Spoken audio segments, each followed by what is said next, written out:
As leaders, we are often consumed with focus on the big picture. Strategic conversations can dominate our day to day, but whether you're leading a team, a department, or a company, in the end, strategy doesn't matter if your people aren't engaged with executing the work that needs to be done. Here are 3 tips for employee engagement for leaders who are looking to maintain good relationships with the people who report to them.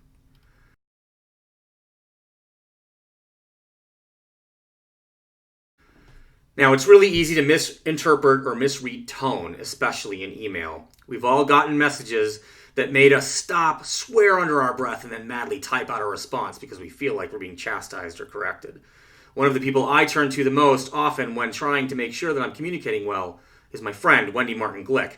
And these are her thoughts. Assume positive intent. Now, Wendy works for Aetna, and assume positive intent is a quote from a former Aetna CEO, Ron Williams. And as Wendy says, it's dead simple. Communications is hard. The 3 levels of listening, something else I'll talk about more in depth in a later video, make it clear that in order to achieve true communication, we need to be able to hear and see our conversation partners, including their body language and tone of voice. But in emails or chats, we have none of that. So start every email with the assumption that the sender is trying to be helpful or work with you, especially when they're your subordinate.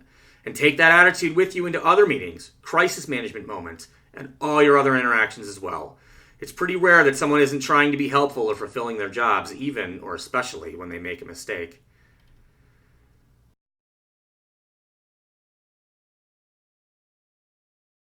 One of the issues plaguing companies with poor employee engagement is that your people feel ignored except when they're in trouble or you need something from them urgently. So quit doing that. Instead, give your employees visibility. Leaders, you're frequently using information from a variety of sources in your reports or to make decisions. Are you using data that your deputy got for you? Have you made a decision based on the recommendation from one of your engineers or developers? Are you doing a presentation that's full of compiled slides from your direct reports? Use their names. Thank them publicly. Heck, if they know the information better than you, have them do the presentation. And give them all the credit, all the time, every time.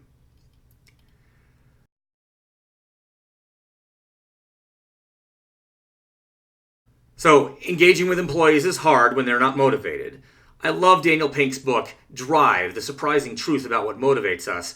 Published all the way back in 2009, he writes that there are 3 intrinsic elements to motivating and thus engaging with employees, especially as their work becomes more and more complex. Purpose, mastery, and autonomy. Now don't worry, I've put a link to a great YouTube video in this post for you to review after you watch this video. Now, purpose means that your team members desire to do things that matter. We spend a lot of time at work, and when we don't see that work as important, we're less motivated. That doesn't mean that everyone needs to be Mother Teresa or Simon Sinek, but we want to know what the corporate or department or team missions and goals are, and how our work is part of that. Mastery signifies our desire to get better at doing those things that matter. That's not just about making our work at work better, it's also about our own personal satisfaction when we learn how to do something new. Think about it. Would you be motivated to do a job that never gives you an opportunity to do anything different? Getting bored happens to everyone. So not only is it important to provide your people with training and other kinds of learning opportunities, you also want to give them work that's not too hard and not too easy so that they can progress but not consistently fail. And don't forget to think outside the box. Developers need training in non-technical areas, and managers can always use technical refreshers. Now, last, and this is why I put it last, motivation is increased with autonomy.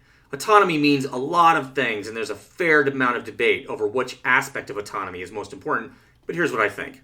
Employees don't want to be micromanaged. They want to feel that they are trusted to solve problems their way, using their own techniques.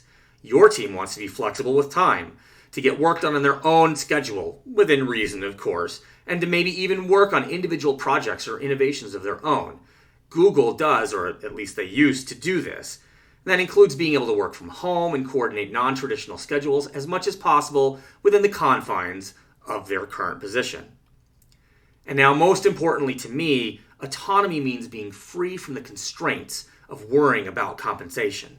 This is very important. Employees feel more motivated, more loyal, and more inclined to work harder at crunch times when they aren't constantly thinking about how they're going to pay their electric bill or if they can afford to take on a new car loan.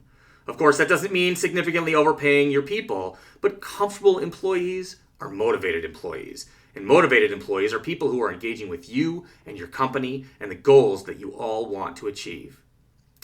So there you go. 3 tips on employee engagement.